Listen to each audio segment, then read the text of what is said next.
El temporal Emma dejó su huella el pasado mes de febrero. Destrozos en algunas infraestructuras, parte del litoral corrompido por la fuerte borrasca y, sobre todo, una gran duda. ¿Pasará algo más fuerte en algún punto de España?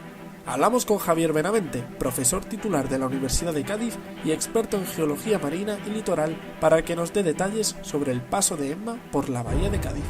Además, nos explicará varios temas interesantes sobre catástrofes naturales. A la primera pregunta, el profesor Benavente explicó que los daños producidos por el temporal fueron bastante enormes, pero tendrá recuperación. Que ahora está llegando ya las condiciones de buen tiempo, que poco a poco el perfil normal, natural de la playa se vaya recuperando, pero de forma muy lenta. ¿Ha sido lo más grave que le ha podido pasar al litoral en lo que llevamos de siglo? No, realmente no. Ha habido cosas peores. Yo llevo ya aproximadamente unos 20 años estudiando la costa, de ellos la mitad dedicado al análisis y estudio de los temporales, y hemos visto cómo este tipo de temporales no son los más frecuentes, pero son recurrentes, tienen un periodo de retorno mucho mayor, es decir, no son temporales que se repitan todos los años, pero sí que cada 10, 15 años tenemos un pico energético de estas características. Es que la siguiente pregunta es sobre los numerosos vídeos que han llegado sobre diferentes puntos de la provincia.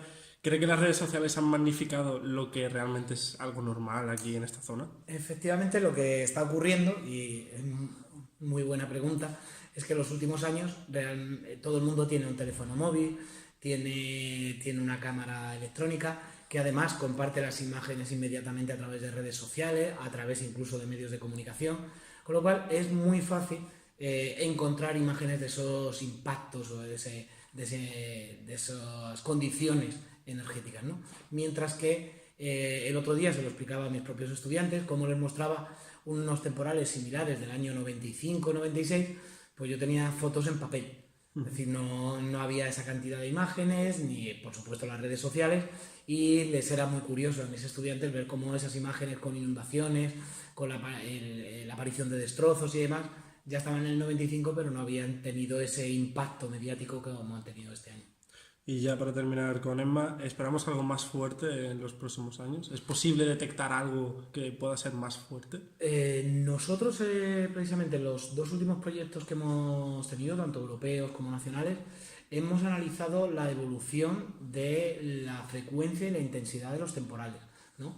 Hay un estudio hecho también para el norte de España, en el mismo sentido, y si bien en el norte de España se observa una cierta tendencia al incremento del número de temporales, en el sur de la península ibérica no hemos encontrado esa tendencia. De hecho, el número de temporales que se repiten año a año es más o menos el mismo. El número de grandes temporales tipo Emma que estamos recibiendo en la costa a lo largo de los últimos 40-50 años es aproximadamente el mismo. Si nos vamos incluso a un registro mayor, como hicimos en el último proyecto de aproximadamente unos 100 años, observamos como hay incluso una ligera disminución al número de temporales, y lo que sí que se mantiene constante es el número de grandes eventos, ¿no? Como el de Emma, ¿no? El problema que sí que estamos teniendo, y por eso cada vez, no solo por los medios de comunicación y por las redes sociales, el problema que sí que estamos teniendo cada vez es que el impacto económico de esos temporales cada vez es mayor, porque tenemos una mayor ocupación de la costa, lo que no significa que tengamos un incremento de los episodios, pero sí un incremento de las pérdidas económicas. Hablamos ahora de esa famosa noticia que cada año emerge en los medios de comunicación, que es sobre un posible tsunami en la bahía de Cádiz. ¿Cómo de cerca está la bahía de recibir un tsunami o algo parecido? ¿Qué opina de las informaciones que se dan en estas noticias? Tanto es así, no vamos a llamarle cerca, ¿no? Vamos a llamar probable, ¿no? Tanto es así que para la Unión Europea es uno de los puntos donde existe una mayor probabilidad de que exista un tsunami dentro del territorio europeo, un gran tsunami, ¿no? Nosotros a lo largo de diferentes proyectos también hemos hecho un análisis de los periodos de recurrencia o de retorno de un posible tsunami, y hemos visto que al menos en los últimos 2000 años hemos tenido más de 3 tsunamis que hayan llegado al Golfo de Cádiz, ¿no? De hecho, el último en 1755. Es decir, que estamos en una zona donde, tanto históricamente como hablando a una escala geológica, es una zona donde se han registrado tsunamis de gran intensidad. Ya en temas más grandes, las catástrofes naturales han ido creciendo a partir de los primeros informes que hemos tenido. Es una también buena pregunta. Va al hilo de lo que comentaba de no un incremento en el número de temporales, pero sí un incremento en las pérdidas económicas. Porque creemos que cada catástrofe natural va a ir creciendo y realmente pues una puede ser muy grande, otra puede ser pequeñita y realmente no es que vaya subiendo poco a poco, ¿no? Simplemente. Hay algunos eventos, vamos a llamarlo eventos ligados a las condiciones meteorológicas, que debido al cambio climático sí que están sufriendo un cambio en el número e intensidad, ¿no? Sean, por ejemplo, huracanes o tifones o incluso en algunos sitios por aumento de las precipitaciones, deslizamientos o la generación de también deslizamientos por la pérdida de permafrost en el norte de Europa, en Rusia, Siberia, etcétera, etcétera, que sí que están teniendo ese incremento ligado a las variaciones del cambio climático. Pero en líneas generales sí que lo que estamos observando es un incremento en lo que en castellano nosotros llamamos los riesgos naturales.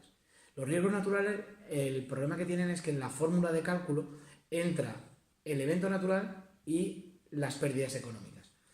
Y lo que sí que estamos teniendo es un incremento de las pérdidas económicas. ¿Por qué? Porque hay un incremento en la variable incremento de eventos catastróficos. No. Está habiendo un aumento del territorio utilizado por el hombre, comparado con un siglo anterior, con 2 siglos y, por supuesto, si nos vamos hace 500 años, mucho más. Volviendo, por ejemplo, al caso del tsunami, ¿no? Si en Cádiz tuvimos un tsunami en 1755, las pérdidas fueron mínimas, porque la ciudad estaba simplemente concentrada en la zona de la muralla. Actualmente, si tuviéramos un tsunami de las mismas condiciones, las pérdidas, tanto de vidas humanas como económicas, serían infinitamente mayores. ¿Por un incremento de la intensidad? No, por un incremento de la ocupación del territorio por parte del hombre. ¿Cree que los entes políticos de las ciudades costeras o incluso del propio gobierno del país deberían tener un plan preventivo para evitar estas catástrofes naturales o al menos que los daños sean más reparables? Totalmente de acuerdo. Es decir, pero el problema es que no solo no lo tienen, sino que los cambios que se han producido en la ley de costas hace 3-4 años han generado un acercamiento de los usos al litoral. Es decir, políticamente nuestro país, que tenía una de las mejores leyes, aunque era ya un poco, podría llamarse un poco anticuada, pero tenía una de las mejores leyes de costa y que ha sido modelo para otros países, ha modificado esa ley de costas en un sentido contrario al que están haciendo el resto de países europeos. Es decir, se ha vuelto mucho más permisiva de lo que está siendo en otros países. Países como Gran Bretaña o Holanda están optando ya por lo que se denomina un retroceso controlado, es decir, empezar a desocupar zonas costeras en función de lo que se espera tanto con temas de cambio climático como con modificaciones en la intensidad de los temporales, mientras que en España lo que estamos haciendo es ser más permisivos con el acercamiento de usos y ocupación de nuestro litoral. En la charla que realizó en TED Cádiz University habló, entre otras cosas, sobre los países en vía de desarrollo como Honduras, Nicaragua o El Salvador. ¿Cómo es de grave que estos países que están en vía de desarrollo puedan sufrir una catástrofe natural? Además que esa zona es prácticamente un imán de catástrofes naturales, ya sean huracanes o terremotos. Sí, como bien dices, esos países además están situados en zonas donde la aparición de riesgos naturales es muy elevada. Es decir, tanto por causas meteorológicas como causas sísmicas, ¿no? El problema que tienen esos países es que la ordenación del territorio, que es un poco lo que hablamos en el caso costero, es de tipo caótico, es decir, la gente va ocupando el territorio en función de un poco sus necesidades. Y la gente tiende a ocupar zonas que están bajo riesgo natural, sean inundaciones, deslizamientos, etcétera, ¿no? E incluso en zonas costeras cercanas al huracán.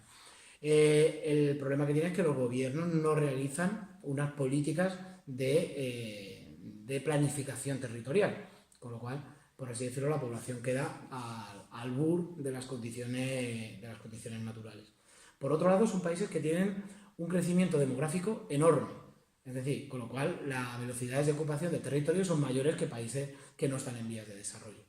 Y por último, lo que tienen es que en esos países además no tienen ni planificación en cuanto a prevención de los desastres ni sistemas de alerta, lo que genera que tienen inmensas pérdidas tanto de vidas humanas como sobre todo económicas. Si unimos a eso que es un país realmente pobre, cualquier pérdida económica supone un freno enorme en el desarrollo que están empezando a tener. Pongo un ejemplo sencillo, ¿no? Si un país como Honduras le llega, como le ocurrió el huracán Mitch, y le genera pérdidas de cientos de millones de dólares, esos cientos de millones de dólares que van a ser necesarios realizar una inversión para reconstruir infraestructura, ya no van a ir para realizar nuevas infraestructuras. Es decir, van a ir simplemente a volver al estado anterior a como estaba de la llegada del huracán Mitch. En esa misma charla se lanzó la pregunta de si es arriesgado vivir en zonas costeras. ¿Lo es y por qué? No es más arriesgado que vivir en otro sitio, es simplemente tener en cuenta los procesos naturales. Es decir, ¿es arriesgado vivir cerca de un río? No. Si vives a la distancia prudencial y sabes que ese río tiene sus pulsos naturales. ¿Es arriesgado vivir en la costa? No, es muy arriesgado vivir dentro de la costa, dentro del agua. Simplemente tienes que saber a qué distancias te tienes que mantener dentro de una zona segura y saber que hay determinados procesos naturales que tienen unos periodos de retorno que se van a producir y estar preparado para la llegada de esos procesos. Bueno, pues Javi, muchísimas gracias por la entrevista.